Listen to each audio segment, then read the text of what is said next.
నమస్కారం. అదృష్టం కార్యక్రమానికి స్వాగతం. కుజుడు ఏ ఇంట్లో ఉంటే ఎలాంటి ఫలితాలు ఉంటాయి, కుజుడు ఏ రాశిలో ఉంటే ఏ రాశి వారికి ఎలాంటి ఫలితాలు ఉంటాయో ఇవాళ మనం తెలుసుకుందాం. వివరాలు తెలియజేసేందుకు ప్రస్తుతం మనతో పాటు ఉన్నారు ప్రముఖ జ్యోతిష్యులు వీరాపురం సుబ్రహ్మణ్య స్వామి. వారితో మాట్లాడదాం, వివరాలు తెలుసుకుందాం. నమస్కారం గురువుగారు. శుభాశీస్సులండి. గురువుగారు, కుజుడు ప్రస్తుతం దేనికి కారకుడు, అలాగే కుజుడు వల్ల 12 రాశిలో ఎవరికి ఎక్కువగా శుభ ఫలితాలు ఉంటాయి? కుజుడు ఏ ఇంట్లో ఉంటే ఏ రాశిలో అనేది మనకు ఒక్కొక్క రాశిలో అది మనకు పుట్టిన లగ్నం నుండి ఎన్నో ఇల్లు 12 ఇండ్లు అనమాట. 12 రాశులే 12 ఇండ్లు. మనకు ఈ 12 రాశులే జాతక చక్ర ప్రకారంగా సూర్యోదయం నుంచి సూర్యాస్తమయం వరకు దాన్ని సవ్య కాలము అంటాం. సవ్య కాలము అంటే కుడి ప్రదక్షిణ, వెలుగు, జీవితానికి వెలుగు. అలాగే మనకు మేషరాశి నుంచి మీనరాశి వరకు కుడి ప్రదక్షిణ అనేది సవ్యము, సవ్యకాలము అని కూడా. సవ్యకాలం అంటే పగలు అని అర్థం. అలా కాకుండా ఆ మేషరాశి నుంచి రివర్స్లో వచ్చినట్టు అయితే అపసవ్యకాలము అంటే చీకటి. అది కూడా 12 రాశులే. ఇటు సవ్యకాలము 12 రాశులే, అపసవ్యకాలము 12 రాశులే. అపసవ్యకాలము అన్నది రాత్రి వేళ చీకటి 12 గంటలు. సవ్యకాలము 12 గంటలు సూర్యోదయం నుంచి సూర్యాస్తమయం వరకు, అది వెలుగు. ఇదే మనకు ప్రపంచానికి ఒక ఆదర్శం. ఏమిటి? వెలుగు ఉంది, చీకటి ఉంది. అంటే మంచి ఉంది, చెడు ఉంది. చెడు అంటే అది కష్టమైనది అని అర్థం. అలానేసి మరి ఇదేం కాదు, చీకటి అన్నది కష్టమైనది, ఒక నెగిటివ్ అని అనుకోవాలి. పగలు అంటే శుభప్రదమైనటువంటిది, ప్రపంచానికంతా కూడా ఒక వెలుగును, మార్గదర్శాన్ని కలగచేస్తూ మనందరికీ కూడా ఒక దిక్చూచిగా జీవన విధానానికి ఎలా నడుచుకోవాలి, ఎలా నడుచుకోకూడదు అన్నది కూడా మనకు తెలియచేస్తూ, అలాగే మన జీవన విధానంలో వచ్చేటువంటి ఒడిదుడుకులన్నిటినీ కూడా మనం ఎలా తప్పించుకొని తిరగాలి, దానికి మార్గం ఏమిటి అన్నది తెలియచేసేదే ఈ యొక్క ఏ రాశిలో ఎవరుంటే ఎటువంటి చెడు ఫలితాలు ఉన్నాయి, అట్లాగే మంచి ఫలితాలు కూడా ఏమున్నాయి అన్నది మనం తెలుసుకుంటున్నాం ప్రతి విషయంలో కూడా. ఇందులో మనం గతం చెప్పుకున్న రాశిలో కుజుడు ఏ రాశిలో ఉంటే ఎటువంటి ఫలితాలు ఉన్నాయి అని చెప్పుకునే దాంట్లో ఇప్పుడు మీనరాశి. ఈరోజు మనకు మీనరాశి, అలాగే మేషరాశి, అలాగే వృషభ రాశి, మిథున రాశి, కర్కాటక రాశి. ఈ రాశిలో కుజుడు ఏ ఇంట్లో ఉంటే ఎటువంటి ప్రభావితం ఉంటుంది? మనకు మీనరాశిలో కుజుడు ఉన్నట్టయితే, అలాగే లగ్నానికి అక్కడ లగ్నము అనగా మనం ప్రతిదీ చెప్పుకుంటూ వస్తున్నాం. సింహలగ్నము, సింహరాశి నుంచి సింహలగ్నం నుండి మీనం వచ్చేటప్పటికి సింహము, కన్య, తుల, వృశ్చికం, ధనుస్సు, మకరం, కుంభం, మీనం అనగా 8వ స్థానం. ఈ 8వ స్థానంలో సింహలగ్నం నుంచి మీనరాశిలో 8వ ఇంట కుజుడు ఉండడం వల్ల కుజదోషం. అది వచ్చేసి మనకు మీనరాశి గురుస్థానం కాబట్టి ఆ రాశిలో కుజుడు ఉండడం, అది కుజదోషము. అంటే ఏంటంటే ఆయుష్కు సంబంధించినటువంటి లోపం ఉంటుంది. ఆయుష్ అనగా ఏమిటి అంటే ఆ మనిషి యొక్క ఎన్ని సంవత్సరాలు, ఆ జాతకుడు పుట్టిన జాతకుడు ఎన్ని సంవత్సరాలు బతుకుతాడు, అలాగే ఎప్పుడు జరుగుతుంది అనేది కూడా మనం తెలుసుకోవచ్చు. సింహలగ్నం నుంచి 8వ ఇంట కుజుడు ఉండి ఆయన ఒక్కడే ఉన్నా కొంత బాల్యంలో కూడా నష్టం జరిగే అవకాశం ఉంటుంది. ఆ బాల్యంలో కూడా ఏమిటి, ఆ వయసును బట్టి మనము జాతకాన్ని చూస్తే తెలుస్తుంది. కాకపోతే బాల్యంలోనే ఎందుకు జరుగుతుంది అంటే బాలారిష్ట దోషాలు అనేటివి కూడా ఉంటుంటాయి చంద్రుడిని బట్టి. అలాగే కుజుడు వచ్చేసి, కుజునికి ఎవరైనా సరే కేతు దృష్టి కానీ శని దృష్టి కానీ ఉన్నట్టయితే బాల్యంలోనే మరణించే అవకాశం ఉంటుంది. లేదు ఒకవేళ స్త్రీకి ఉందనుకోండి, సామాన్యంగా స్త్రీకి చిన్న వయసులో జరగకపోవచ్చు. అయితే దాని ప్రభావం ఎక్కడ ఉంటుంది అంటే వివాహ జీవితంలో ఉంటుంది. వివాహ జీవితము ఒక స్త్రీకి అలాగే మగవాడికి అయితే బాల్యంలోనే బాలారిష్ట దోషాలుగా పిల్లవాళ్ళు చిన్నప్పుడే గతించే అవకాశం ఉంటుంది. అలాగే స్త్రీ అయితే ఏమిటి అంటే మనకు వివాహం అనగా తను పుష్పవతి అయిన తర్వాత తెలియచేస్తుంది, ఆ మెసేజ్ అనేది వచ్చేస్తుంది. ఆమె పుష్పవతి అయినప్పుడే మంగళవారం కానీ ఆదివారం కానీ శుక్రవారం కానీ అందులోనూ రాత్రి వేళ ఎక్కువగా రాత్రి సమయంలో వీళ్ళు పుష్పవతి కావడం అనేది కూడా తెలియచేస్తుంది. అంటే దానికి సూచిక ఏమిటంటే మాంగళ్య దోషం ఉంది అని అర్థం. అంటే గురువుగారు సందర్భం వచ్చింది కాబట్టి అడుగుతున్నాను. ప్రధానంగా అందరిలో ఉన్నటువంటి ఒకే ఒక ఆలోచన, కుజదోషం ఉన్నప్పుడు పెళ్లిళ్ళు కావు, అయినా కూడా భర్త చనిపోవడం జరుగుతుంది అని మాట్లాడుతూ ఉంటారు. ఇది అన్ని రాశుల వారికి లేదా అమ్మాయిలకే ప్రత్యేకంగా జరుగుతుందా, అందరికీ ఒకే విధంగా ఉంటుందా, పరిహారాలు ఏమైనా ఉంటాయి? మంచి మాట. ఇది రాశి అనే దానికన్నా కూడా మనం ఇందాక చెప్పుకుంటున్న ప్రకారంగా ఏ ఇంట్లో ఉంటే ఆయన ఆ ఇంటి నుంచి ఆయన మంచి చెడులను రెండు కూడా కలగచేస్తుంటాడు, ప్రసాదిస్తూ ఉంటాడు. మరి మన పుట్టుకతోనే 8వ ఇంట కుజుడు ఉండి, ఆ కుజునికి ఇందాక మనం చెప్పుకున్నట్టు బుధుడు కలిసి ఉన్నా, లేదు కేతువు కానీ లేదా శని కానీ, వీళ్ళు ఎవరైనా సరే ఆ కుజుడితో కలిసి ఉన్నా, లేదంటే వాళ్ళ దృష్టి పడిన ఆయన మీద, అప్పుడు ఏమవుతుందంటే అది మాంగళ్య దోషానికి దారితీస్తుంది. మాంగళ్య దోషానికి దారి అంటే ఆ అమ్మాయి వివాహ కాలంలో తన భర్త మరణిస్తాడు అని అర్థం. అయితే దానికి సంబంధించి తన భర్త మరణిస్తాడు అనేది ఈ విషయం ఏంటంటే జాతకాలలో మామూలుగా అందరూ ఇంత డెప్త్గా చూడరు అనమాట. గుణాలు చూసుకుంటారు. ఇద్దరికి గుణాలు వచ్చేసి 18, 20, 25, 30, 35 ఇలా మధ్యలో ఎన్ని గుణాలు వస్తే అంత బాగుంది, సంబంధం చక్కగా కుదిరింది, పేరు కూడా మార్చాల్సిన అవసరం లేదు, ఈ విధంగా చాలా రేరుగా కుదురుతుంటాయి అని చెప్పేసి బాగుంది అని చేసేస్తుంటారు. లేదనుకోండి, ఒకవేళ గుణాలు తక్కువ వచ్చాయనుకోండి, అప్పుడు ఏం చేస్తారంటే అమ్మాయి పేరు మార్చి వివాహం చేసేస్తుంటారు. అవుదే ఇవన్నీ ఏమిటంటే వివాహం చేయడం వరకే వాళ్ళకి తెలిసిన తంతు. తర్వాత వాళ్ళ జీవితం ఏమిటి అనేది ఇంకా వీళ్ళ యొక్క పర్సనల్. ఎందుకంటే అందులో వీళ్ళు డెప్త్గా చూడకపోవడం, లేదంటే తెలియకపోవడం, అవగాహన లేకపోవడం, పెళ్లి చేసామా లేదా అన్నది మాత్రమే ఉంటుంది. అక్కడ మనం ఏంటంటే ఆ జాతకాలని మనము క్షుణ్ణంగా పరిశీలించి చూసుకుంటే, తన యొక్క జాతకానంతా కూడా పరిశీలించి చూసుకుంటే తప్పకుండా మనకు అక్కడ తెలిసిపోతుంది ఈ యొక్క మాంగళ్య దోష ప్రభావం ఎప్పుడు జరుగుతుంది, ఏ సంవత్సరంలో జరుగుతుంది, అలాగే పెళ్ళైనాక ఎన్ని రోజులకు జరుగుతుంది. ఈ మాంగళ్య దోష ప్రభావం అనేది వన్ సైడే చూసుకోకుండా మళ్ళీ అబ్బాయి సైడ్ నుంచి కూడా చూడాలి.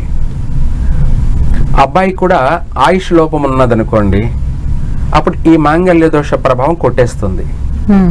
అంటే వివాహం ఎంగేజ్మెంట్ అయినాక మళ్ళీ పెళ్లి జరగకుండా కూడా మరణించే అవకాశం ఉంది.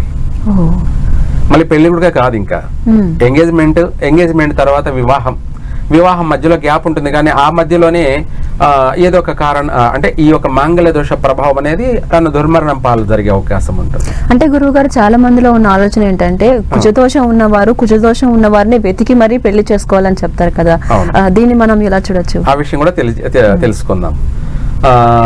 అలాగే ఇక్కడ అబ్బాయి జాతకంలో ఆయుష్ లోపం లేదనుకుందాం, లేదు ఉంది అనుకుందాం. ఇక్కడ దాని స్థాయిని పట్టి ఉంటుంది, ఎప్పుడు జరుగుతుంది అనేది కూడా మనం తెలుసుకోవచ్చు. వివాహం జరుగుతుంది, వివాహం అయిన తర్వాత 10 రోజులకు, నెలకు, లేదంటే 3 నెలలకు, 6 నెలలకు, సంవత్సరము, లేదా 5 ఏళ్లకు, 10 ఏళ్లకైనా సరే జరిగే తీరుతుంది. కానీ అది ఎప్పుడు జరుగుతుంది అనేది కూడా మనం ముందే తెలుసుకోవచ్చు. అది ఒకటి. రెండోది ఏంటంటే అబ్బాయికి ఆయుష్ బలం ఉందనుకుందాం, అమ్మాయికి మాత్రం మాంగళ్య దోషం ఉంది. అబ్బాయికి ఆయుష్ సంపూర్ణంగా ఉంది కాబట్టి వీళ్ళకి వివాహం చేస్తే ఈ యొక్క వివాహ ప్రభావం వల్ల వాళ్ళ మధ్య భేదాభిప్రాయాలు వచ్చి ఎప్పుడైనా సరే విడిపోయే అవకాశం ఉంటుంది. మాంగళ్య దోషం కాస్త ప్రాణ నష్టం కలగచేయదు. ఆ ఎఫెక్ట్ ఏంటంటే ఇద్దరికి ఎడబాటు జరగడము, విడిపోవడము జరుగుతుందన్నమాట. అయితే ఇక్కడ మాంగళ్య దోష ప్రభావం ఏంటంటే ప్రాణ నష్టం జరిగే అవకాశం ఉంది.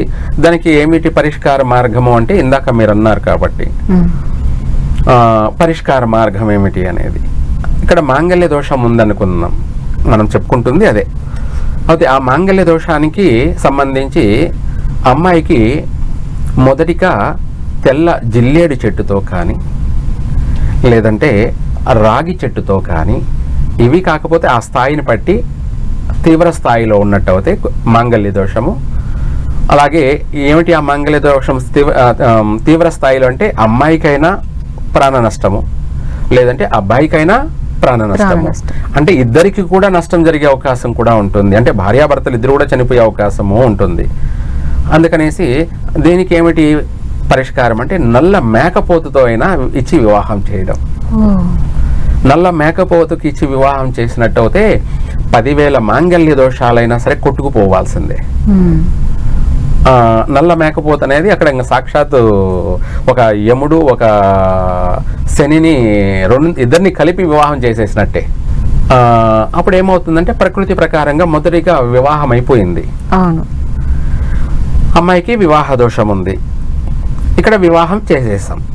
ఈ మూడిట్లో ఏ ఒక్కటికైనా అంటే ఆ మూడిట్లో అంటే మనము ఆ స్థాయిని బట్టి తెల్ల జిల్లేడు చెట్టుకి చేస్తే మహాగణపతికి ఇచ్చి వివాహం చేసినట్టు. అలాగే లేదంటే రాగి చెట్టుకి ఇచ్చి వివాహం చేసినట్టయినా కూడా అక్కడ మహావిష్ణువుకి ఇచ్చి వివాహం చేసినటువంటి ఫలితం కలుగుతుంది. లేదంటే మనం నల్ల మేకపోతుకి ఇచ్చి వివాహం చేశామనుకోండి, ఏకంగా సాక్షాత్తు నెగిటివ్కే అంటే ఆ యముడికి ఆ యొక్క శనికే మాంగళ్యం వివాహం జరిపించేసినట్టే.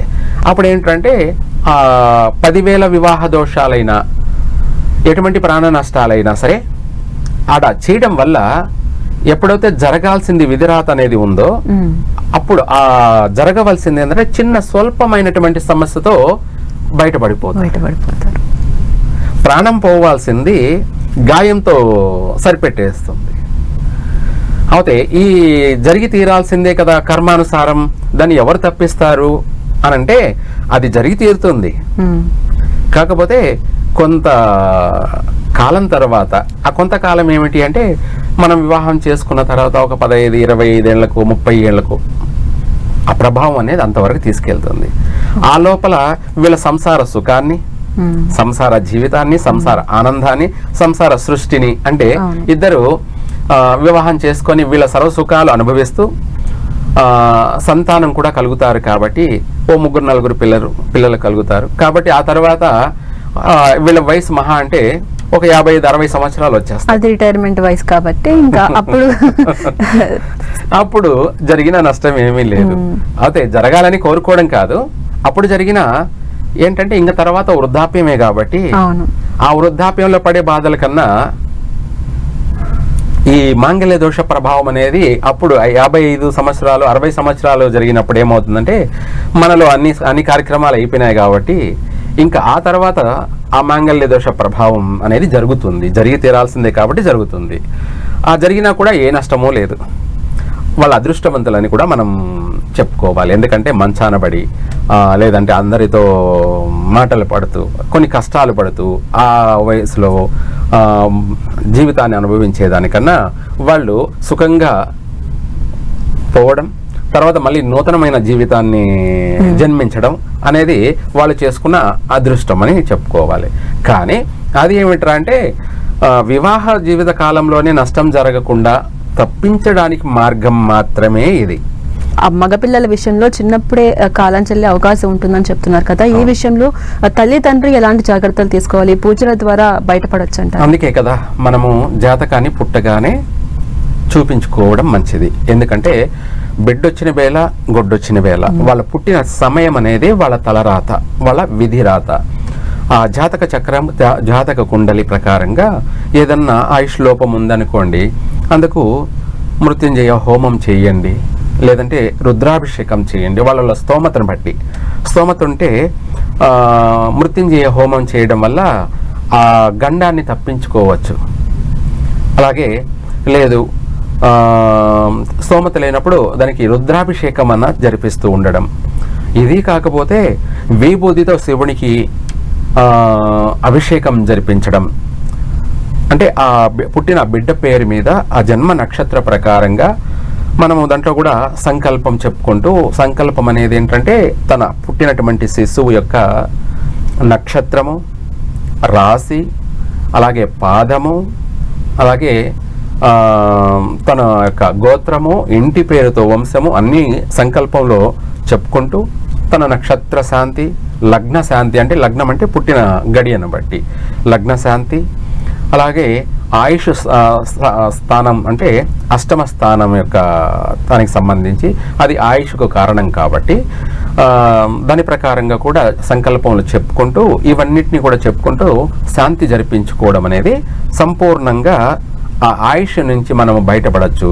అంటే ఆ ఆయుష్ లోపం నుంచి మనం బయటపడచ్చు. అంటే మనము ఇంకా కొన్ని సంవత్సరాల వరకు సుఖంగా, ప్రశాంతంగా, ఆరోగ్యంగా, అలాగే చక్కని సంపూర్ణమైన జీవితాన్ని కూడా పొందే అవకాశం కూడా ఉంటుంది.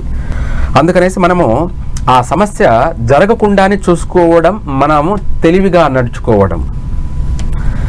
అది స్తోమత ఉంటే స్తోమత ఉన్న దాని ప్రకారంగా చేసుకోవచ్చు, లేనప్పుడు లేని ప్రకారంగా కూడా దానికి తగినట్టుగా జరుపుకోవచ్చు. ఇందాక మనం చెప్పుకునేది అదే, రుద్రాభిషేకం తక్కువే, లేదంటే ఇంకా విభూతితో భస్మాభిషేకం శివునికి తక్కువే.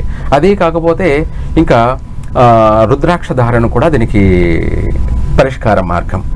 అది కూడా మంత్ర జపం చేసి, మృత్యుంజయ మంత్ర జపం చేసి ఆ రుద్రాక్షను కూడా ధరించుకోవడం కొంతవరకు మనల్ని ఏదో ఒక రూపంలో కాపాడుతూ ఉంటుంది. అలాగే మనం ఆ రుద్రాక్ష మనల్ని నేను కాపాడుతున్నాను అని మీకు చెప్తుందంటే అదేం చెప్పదు, ప్రకృతి మనల్ని కాపాడుతూ వస్తూ ఉంటుంది. అలా మీరన్నారు చూడండి, ఒకటి ఏమని, కుజదోషం ఉంటే కుజదోషం ఉన్న వాళ్ళనే చేసుకోవాలా అని అడిగారు కదా.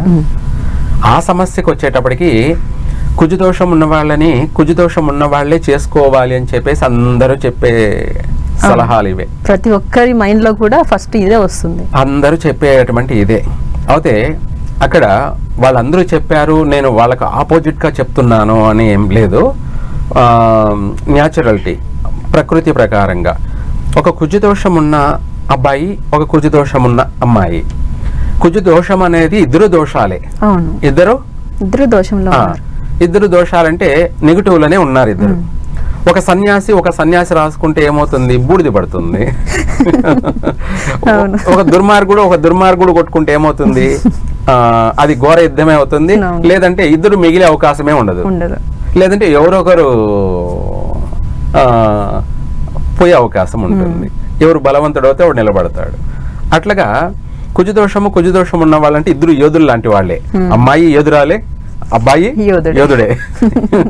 ఎవరు తగ్గేదే లేదు, ఇద్దరు ఎవరు తగ్గేదే లేదు. ఎందుకంటే ఆ కుజదోషం అనేది మనస్తత్వము, మనిషికి కోపం ఎక్కువ, ఆవేశము ఎక్కువ, అహంకారము ఎక్కువ, గర్వము ఎక్కువ, ఈగో అంటే వాళ్ళకు నేనే పెద్ద, నేనే గొప్ప, నేనే అనే ఒక ఫీల్ అన్నమాట.